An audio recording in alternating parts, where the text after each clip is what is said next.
Dinah, the daughter of Leah, whom she had borne to Jacob, went out to see the daughters of the land. And when Shechem, the son of Hamor, the Hivite, prince of the country, saw her, he took her and lay with her and violated her. His soul was strongly attached to Dinah, the daughter of Jacob, and he loved the young woman and spoke kindly to the young woman. So Shechem spake to his father Hamor, saying, "Get me this young woman as a wife." And Jacob heard that he had defiled Dinah his daughter. Now his sons were with his livestock in the field, so Jacob held his peace until they came. Then Hamor the father of Shechem went out to Jacob to speak with him. And the sons of Jacob came in from the field when they heard it, and the men were grieved and very angry because he had done a disgraceful thing in Israel by lying with Jacob's daughter, a thing which ought not to be done. But Hamor spake with them, saying, "The soul of my son Shechem longs for your daughter. Please give her to him as a wife, and make marriages with us. Give your daughter to us, and take our daughters to yourselves. So you shall dwell with us, and the land shall be before you. Dwell and trade in it, and acquire possessions for yourselves in it." Then Shechem said to her father and her brothers, "Let me find favor in your eyes, and whatever you say to me I will give. Ask me ever so much dowry and gift, and I will give according to what you say to me. But give me the young woman as a wife."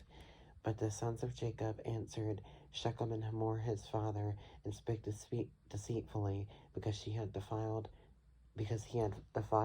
Dinah their sister.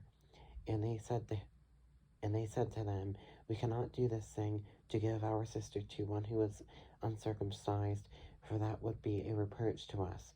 But on this condition we will consent to you, if you will become as we are. If every male of you is circumcised, then we will give our daughters to you, and we will take your daughters to us, and we will dwell with you, and we will become one people. But if you will not heed us and be circumcised, then we will take your daughter and be gone." And their words pleased Hamor and Shechem, Hamor's son. So the young man did not delay to do the thing, because he delighted in Jacob's daughter. He was more honorable than all the household of his father. And Hamor and Shechem his son came to the gate of their city, and spake with the men of their city, saying, "These men are at peace with us. Therefore let them dwell in the land and trade in it. For indeed the land is large enough for them. Let us take their daughters to us as wives, and let us give them our daughters. Only on this condition will the men consent to dwell with us, to be one people, if every man among us is circumcised as they are circumcised. Will not their livestock, their property, and every animal of theirs be ours? Only let us consent to them, and they will dwell with us." And all who went out of the gate of the city heeded Hamor and Shechem his son. Every male was circumcised. And all who went out of the gate of his city. Now it came to pass on the third day, when they were in pain, that two of the sons of Jacob, Simeon and Levi, Dinah's brothers, each took a sword and came boldly upon the city and killed all the males.